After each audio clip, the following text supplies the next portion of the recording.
के पियाई देना एक चूर पनिया किया तर पाबै छही हे गे हमरनिया।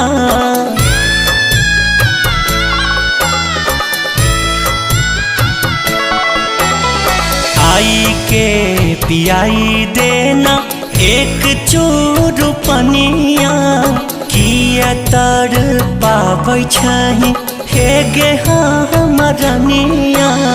कहै छौ शिवेश संग में ले ले आई है कफनमा गे सोनमा।